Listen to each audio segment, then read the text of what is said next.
बहुत बहुत धन्यवाद करना चाहती हूँ पूरे बिहार की महिलाओं को, भारतवर्ष की महिलाओं को, कि जगत जननी नारी की आधी आबादी का प्रतिनिधित्व करने का मुझे अवसर प्रदान किया। मैं राष्ट्रीय जनता दल की विधायक हूँ और मैं आदरणीय दलित और शोषितों की आवाज आदरणीय लालू प्रसाद यादव जी को मैं बहुत ही दिल से मैं बधाई देना चाहती हूं कि उन्होंने बिहार का प्रथम मुख्यमंत्री श्रीमती राबड़ी देवी जी को बनाने का जो एक महिला सशक्तिकरण की पहल की, उसकी मैं बहुत बहुत बधाई देना चाहती हूं। मैं बधाई देना चाहती हूं, मैं बहुत बहुत धन्यवाद देना चाहूंगी मुख्य सचेतक ललित यादव जी का, जिन्होंने मुझे अवसर दिया। ग्रामीण विकास विभाग की चर्चा हुई है और भारत गांव में बसता है, और जिस तरह से गांव की बात हुई है और रोजगार की बात है, स्वच्छ की बात है, जो ग्रामीण विकास विभाग का थीम है कि हम चाहते हैं कि गांव के निवासी जो है उन्हें रोजगार मिले, उन्हें शुद्ध पेयजल मिले, शुद्ध वातावरण मिले। लेकिन वर्तमान परिप्रेक्ष्य में अगर आप अवलोकन करेंगे महोदय, तो मैं इतना बात जरूर कहना चाहती हूं, चाहे वो जल जीवन हरियाली हो, चाहे वो आप देख रहे हो शौचालय की बात कर रहे हो, चाहे मनरेगा का काम देख रहे होंगे। मनरेगा में जिस तरह से मजदूरों की बात हो रही है, मैं समझती हूँ कि एक साल में 6 महीने भी उनको रोजगार नहीं मिल पाता है, और जब मजदूर अपना मजदूरी का कार्ड बनवाने जाता है तो उसे भी पहले उससे पैसा मांगा जाता है। ये है बिहार की स्थिति, और अभी भी कैमूर में जनवरी से उन मजदूरों को पैसा नहीं मिला है।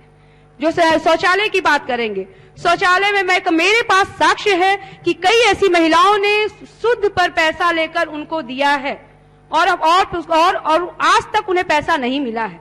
अगर 12,000 रुपए की बात है तो आज तक में अगर 2,000 रुपया उनका फिक्स है। ये भ्रष्टाचार की पराकाष्ठा है बिहार में। ये प्रधानमंत्री आवास योजना में अगर आप देखेंगे तो या तो पहले पैसा दीजिए तब आपको उसमें नाम आता है कि आपको वो घर मिलेगा। और जिस तरह से पंचायत में पंचायत समिति और मुखिया और पंचायत में जितनी सरकारी तंत्र काम करते हैं वो जनता से नहीं, अब वो मुखिया और मुखिया के जो इर्द गिर्द ही बच जाते हैं, और उन्हीं की साठगांठ से पंचायत में कोई भी विकास का काम नहीं होता। टोला में टोला सेवकों की मैं बात करना चाहूंगी। मनरेगा के तहत जिस दलित समुदाय में सड़कों की प्राथमिकता दी जाती है, वहां देखिएगा कि टोला में हम 15 अगस्त और 26 जनवरी को झंडोत्तोलन को हम कहते हैं कि नहीं हमें जरूरी है कि हम वहां झंडोत्तोलन करके हम एक संदेश देना चाहते हैं कि भारत की आज स्वतंत्रता दिवस है, गणतंत्र दिवस है। लेकिन एक बात भी निगाह करना होगा महोदय कि वहां टोला सेवक शिक्षक के रूप में काम कर रहे शिक्षक जिन्होंने अपनी सेवा प्रदान की है उन्हें हटा दिया गया है, और वो आज बेबस हैं कि वो आज मैं मांग करना चाहती हूं कि आज वो भूखमरी के कगार पे हैं, और उन्होंने रोकर मुझसे ये बात कही है कि माननीय महोदय हम भूखमरी के कगार पे आ गए हैं। तो आप उन टोला सेवकों की तरफ भी सरकार का ध्यान देना चाहिए। प्रमुख राज्य की रोजगार की व्यवस्था देखें, मनरेगा जैसे महत्वपूर्ण विभागों 6 महीने का कार्य भी विफल रहता है। अगर श्रमिक कार्य करने के लिए लेबर, मैं शौचालय निर्माण की बात करने, ओडीएफ कराने के लिए सरकार प्रखंड के लोगों को शौचालय निर्माण का पैसा तो निर्गत करती है, परंतु 2,000 रुपये लिए बिना कोई काम नहीं होता है। महोदय यह भी संभव है, ग्रामीण आवास की सुविधा राज्य के ग्राम पंचायतों और प्रखंडों के लिए अपना निजी एटीएम बन गया है, क्योंकि इंदिरा आवास में जितनी भी राशि ग्रामीण गरीब जनता को स्वीकृत की जाती है उसका 20% लिए बिना किसी भी काम को नहीं किया जाता है। पर्यावरण सुधरता की बात तो बिहार की ग्रामीण जनता को भगवान ही दे रही है। पर्यावरण में सुधार के नाम पर 100 वर्षों से अधिक समय में नदी तालाब के किनारे वैसे लोगों बसों को उजाड़ा जा रहा है। मेरे पास भी महोदय मैं एक बात कहना चाहती हूँ, जिस पर्यावरण की शुद्धता की बात की जा रही है और जिन 100 वर्षों से बसे हुए घर को उजाड़ा जा रहा है और निहत्थे वो लोगों के साथ इतनी साजिश हो रही है। मैं हमारे मोहनिया क्षेत्र में बरेज गांव है जहां 100 वर्ष से पूर्व से वहां लोग रह रहे थे और अचानक जाके हटा दिया गया। आज वो प्लास्टिक की छत प्लास्टिक को घेर कर वो रह रहे हैं। तो और जो सरकार वादा करती है कि 3 डिसमिल जमीन उन्हें मिलेगा, जब वो सीओ के पास जाते हैं तो उन्हें से भी वहां फटकार मिलती है और बेचारे असहाय वो नालियों के बीच में जो जगह होती है वो रहने को बेबस हो जाते हैं। तो मानवता कहीं न कहीं सरकार की मानवीय पहल भी होनी चाहिए और सरकार की इस तरफ ध्यान आकृष्ट होना चाहिए कि जिस जल जीवन हरियाली की हम बात करते हैं और जिस पर्यावरण शुद्धता की हम बात करते हैं उस पर मानवता को परे रखकर ये न किया जाए, ये सरकार से पहल होगी। सरकार स्वच्छ जल पिलाने के नाम पर हर वार्ड में पानी की व्यवस्था कर रही है। वो सड़कों को तोड़कर, सड़कों जो बने हुए सड़क हैं उन सड़कों को तोड़कर नल जल योजना के तहत बनाया जा रहा है।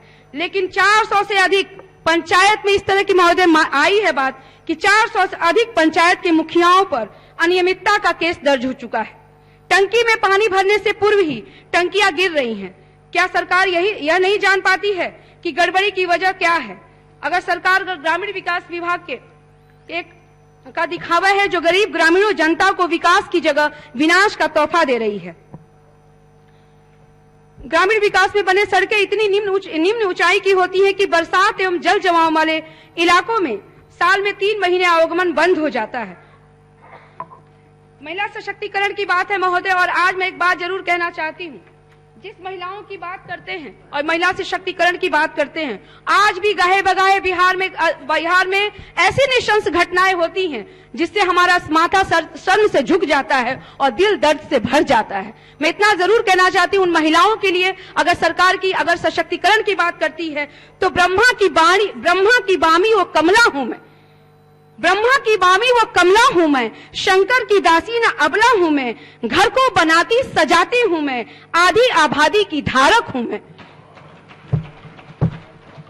बेटी बचाओ बेटी पढ़ाओ अभियान के तहत सरकार काम करती है और महिला सशक्तिकरण पे एक मेरी मजबूत पहल होगी कि आए दिन कब ऐसा दिन होगा जब बलात्कार की घटनाएं समाचार पत्रों की सुर्खियां नहीं बनेंगी? कब ऐसी बात होगी जब बिहिया जैसे कांड समाचार पत्रों में नहीं आएंगे? और कब ऐसा समाज बनेगा जब हम सशक्तिकरण की बात नहीं, हम समकक्ष की बात करेंगे और हम दया दृष्टि नहीं, हम समानता की बात करेंगे? कब वैसा दिन आएगा?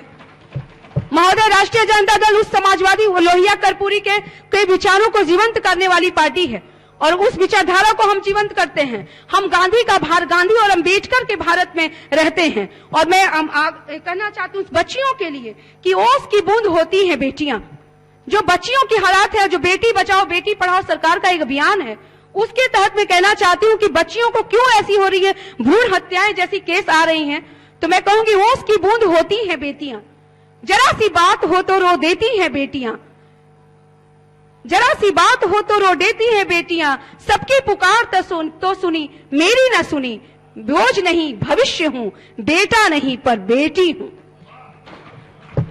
ये एक महिला विधायक होने के नाते मैं सरकार से आग्रह करना चाहती हूं कि महिलाओं को ऊपर शासन और प्रशासन की मजबूत आप पहल करें और ताकि ये घटनाएं न हो। मैं इसी के तहत अपनी और एक मांग सरकार के सामने रखने चाहती हूं कि जिस जीविका दीदी की आप बात करते हैं और जिस जीविका दीदी हमारे काम करती हैं, काम कर रही हैं, उनका मानदेय बढ़ाया जाए, 2500 रुपये उन्हें वेतन मिलता है। हम आग्रह करना चाहते हैं कि उनका 15,000 वेतनमान किया जाए। ममता बहनें जो काम करती हैं और सेविका सहायिका जो काम करती, जो समाज की न्यूनतम जो पिलर है उसका काम करती हैं, उनका मानदेय बढ़ाने की मैं मांग करती हूं सरकार से। इसके साथ ही बहुत बहुत धन्यवाद।